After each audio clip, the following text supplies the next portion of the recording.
मैं हूं अभिषेक बारेट और आप इस वक्त मेरे साथ धमचिक.com पर हैं।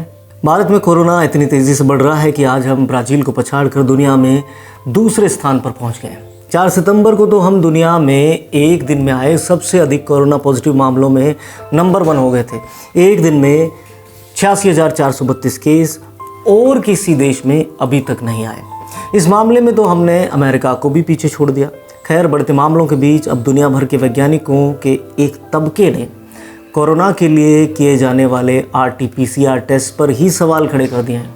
RT-PCR ही दुनिया का सबसे विश्वसनीय टेस्ट है जिसमें कोरोना को बारीकी से पकड़ लिया जाता है।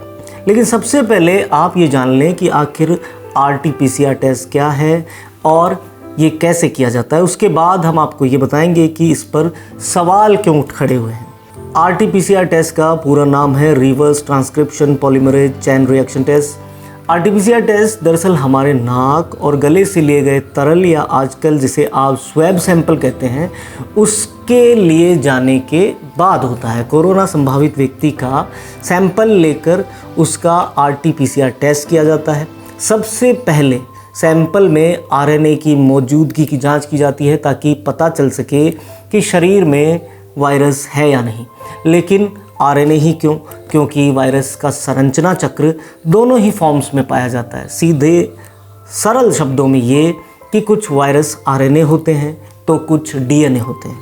अब कोरोना जो है वो है RNA और RNA का पता लगाने के लिए RT-PCR DNA को RNA में बदलता है जिसे रिवर्स ट्रांसक्रिप्शन कहते हैं। जैसा कि टेस्ट के नाम से भी पता चलता है, सैंपल RT-PCR मशीन में चला जाता है, वहाँ एक प्रक्रिया शुरू होती है, उसका नाम है थर्मल साइक्लिंग।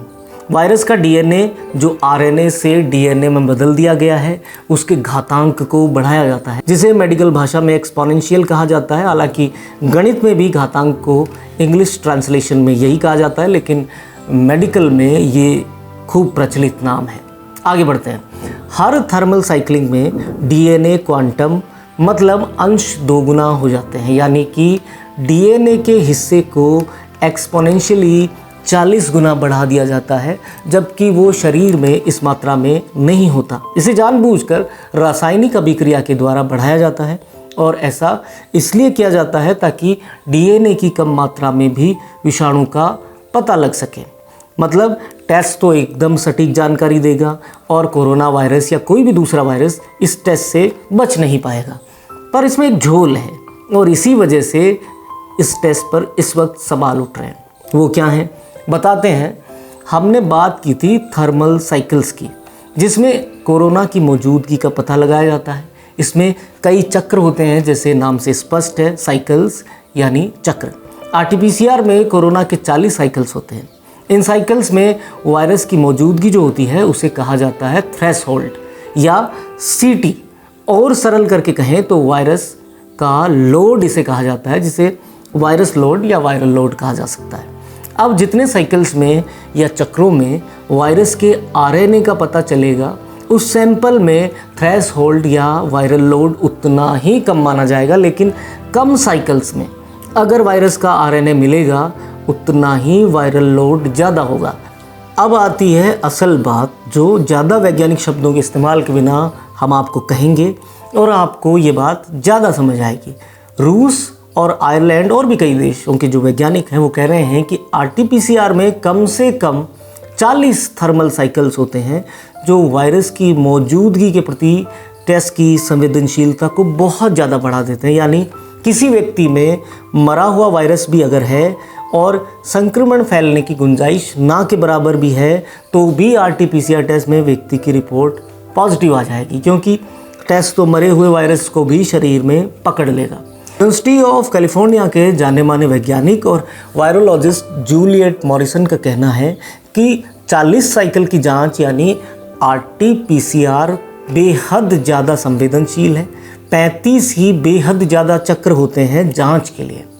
उनका मानना है कि कोरोना की गंभीरता 10% कम है, पर टेस्ट की सेंसिटिविटी इसका एक कारण है। आयरलैंड के वैज्ञानिक पीटर एंड्रूज का कहना है कि RT-PCR टेस्ट के साथ मरीज का वायरल लोड भी बताया जाना चाहिए, जिससे ये तय हो सके कि कोरोना की गंभीरता क्या है।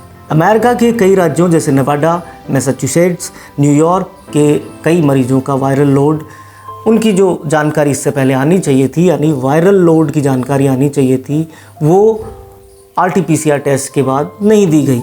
उनका मानना ये है कि पॉजिटिव आए 90% लोग असल में नेगेटिव रहे होंगे, क्योंकि उनके शरीर में वायरस की मात्रा इतनी कम रही होगी कि वो दूसरों के लिए कोई खतरा साबित नहीं हो सकते, न ही उन्हें क्वारंटीन करने की कोई ज़रूरत होती है। भारत में जो मरीज़ मिल रहे हैं वो ज़्यादातर बिना लक्षणों वाले मरीज़ हैं, लेकिन भारी मात्रा में रोज़ मिल रहे मरीज़ RT-PCR की वायरस पर बेहद मजबूत पकड़ और सेंसिटिविटी की वजह से आ रहे हैं।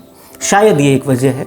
अब ये बहस पूरी दुनिया में छिड़ गई है कि पूरी दुनिया में हुए लॉकडाउन में कोरोना को सनसनीखेज रूप से पेश करने की वजह से इससे भयंकर आर्थिक नुकसान हुए, लोग लाचारी और बेबसी की तरफ बढ़ रहे हैं।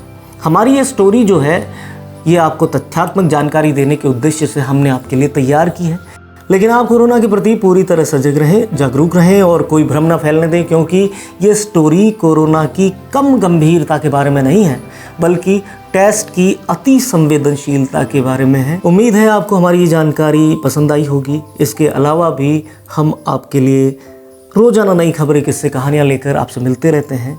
आपको हमारा एक काम करना होगा, आपको हमारा चैनल सब्सक्राइब करना होगा, बेल आइकन को प्रेस करना होगा, ताकि कोई खबर आपसे छूट ना जाए और तय समय पर आपको मिल सके। अगली खबर तक शुक्रिया। Please subscribe and don't forget to press the bell icon to get notified whenever we upload a new video.